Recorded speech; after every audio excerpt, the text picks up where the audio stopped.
Linda Lénager présente la sensibilité, un atout, la sensibilité, votre force. Bonjour à tous. Alors aujourd'hui j'ai envie de vous parler d'un thème particulier, comment avancer dans la vie alors que vous êtes un être hypersensible. Alors beaucoup pensent que le fait d'être sensible, c'est un frein justement à l'avancement, à la réussite de tous les projets ou de petites choses infimes, mais qui vous empêchent justement d'avancer, d'évoluer dans la voie, dans le sens choisi. Ce qu'il faut comprendre, c'est que la sensibilité est un atout, est un plus en même temps. Cette sensibilité vous fait comprendre qu'il y a certaines choses que vous comprenez peut-être plus facilement que d'autres, et elles vous permettent de gravir et d'avancer à votre rythme et en étant confiant. Une personne qui n'a pas de sensibilité est une personne en général qui avance sans réfléchir et qui se met souvent en danger également. Donc le fait d'être sensible, c'est une manière aussi de se mettre en carapace, en protection. Donc c'est aussi une façon d'avoir la crainte d'être blessé, rabaissé, humilié. Hein. Donc la sensibilité, elle est à tous les âges, à tous les stades de la vie, que ça commence plus jeune, à l'adolescence, après l'âge mature, etc. Donc il n'y a pas de stade défini au niveau de la sensibilité. Et plus elle est développée, plus elle est présente et plus elle est un atout dans notre quotidien. Elle nous permet de ressentir les choses, de comprendre et d'apporter, et de ne pas être dans l'égoïsme, dans le froid, dans l'indifférence.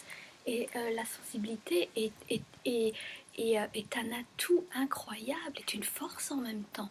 Puisque dans la sensibilité, vous vous rendez compte en même temps que vous comprenez le langage de la vie, le langage des nuages, le langage des fleurs, le langage des oiseaux, du chien, des chats, du cheval, du poisson qui est dans l'aquarium, qui vous fait comprendre. Alors tu m'as pas mis les petites paillettes, mais c'est pour vous comprendre que tout ce qui est autour de nous a une façon également de s'exprimer, et le fait d'être attentif également, c'est mettre en avant votre sensibilité et comprendre, ah c'est l'heure, il faut lui donner. Voilà, vous mettez en avant votre sensibilité qui est aussi une approche qui prouve, qui montre que vous avez beaucoup d'amour, de compassion.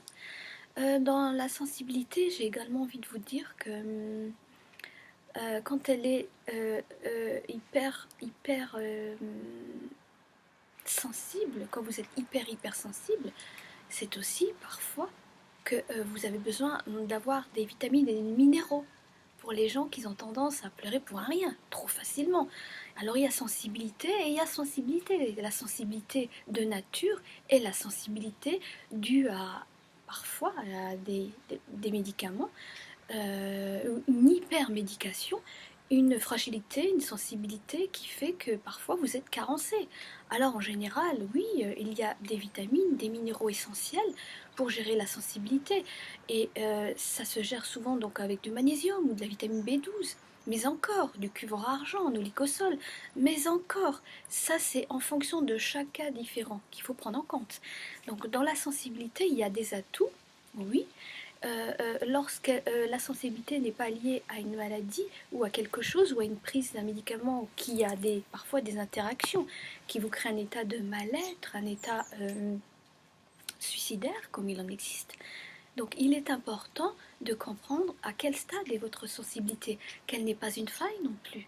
Hein. Elle vous permet de comprendre bien des choses, donc c'est un atout de la vie, mais en même temps ne pas la mélanger si c'est une sensibilité liée à des carences, liée à un organisme qui fait un genre d'appel à l'aide par rapport à la sensibilité, des personnes qui se renferment, qui ne veulent plus voir personne. Donc déjà, c'est une sensibilité et puis en même temps se rapproche de la dépression. Il faut comprendre que les personnes âgées sont la plupart du temps dans cette zone-là, entre la sensibilité, entre l'hypermédication, entre le fait qu'ils ne boivent pas suffisamment, entre l'état de mal-être, entre le peu de visites des proches déjà, entre une période où justement le corps qui change ne s'apprécie plus vraiment, où il parle si peu, qu'ils en oublient le son de leur voix. Il suffit juste que parfois il y a le téléphone qui sonne et se souviennent. Wow, j'ai entendu ma voix, ça fait tellement longtemps. Ou des personnes qui ont même du mal à s'exprimer à un moment donné. Ils n'ont plus de visite. Et là, je parle beaucoup des personnes âgées à domicile, hein. Donc le plus important est de comprendre qu'il faut apporter à chacun selon un stade bien défini et surtout que la sensibilité a deux fréquences. La sensibilité de naissance, parce que vous êtes sensible à la beauté de la vie, de tout ce qui est de cette merveilleuse nature, parce que vous êtes sensible, parce que votre nature est amour, est sensible, et vous le transmettez, et vous êtes plutôt dans une sorte d'harmonie, dans un sort de jardin, où vous avez envie de vous reconnaître dans cette sensibilité, vous la retrouvez dans la nature. Mais quand la sensibilité est exacerbée, est en excès, lié à plein de contextes, ou parfois c'est lié à une convalescence et un état de mal-être, un organisme surchargé. Donc il y a une sensibilité qui est également à gérer, à revoir. Donc ne mélangez pas non plus les pinceaux. Comprenez que pour chaque personne, une sensibilité a également une cause bien définie. Mais ce n'est pas c'est pas une faiblesse déjà. Et c'est super d'être sensible parce que du coup, vous êtes quelqu'un qui est à l'écoute, réceptif. Et en général, les personnes qui sont sensibles partent souvent dans la bientraitance. Et ils comprennent les petites choses infimes, les petits détails, et ils les apportent parce qu'ils savent que les petits bonheurs, infimes aussi soient-ils, peuvent devenir des très grands bonheurs pour le cœur, pour l'organisme tout entier, pour la journée, pour le sommeil et pour avoir envie de se lever le lendemain avec une joie, un bonheur intense. Voilà. Donc, prenez soin de vous, continuez d'être sensible, réceptive à tout ce qui vous environne, tout ce qui vous entoure. Soyez heureux. Là, je vois des petits oiseaux qui sont venus. Ah, ils sont venus derrière. Ils étaient venus boire. Et soyez sensible à la nature, à la vie, dans toute sa beauté, dans toute sa dimension, parce que c'est juste une preuve que l'amour est partout autour de vous, et que vous faites partie de ce tout, et que vous êtes également un être amour hypersensible. Et ça, c'est super beau, magique et merveilleux. À très bientôt. Prenez grand soin de vous. Bisous. Bye bye.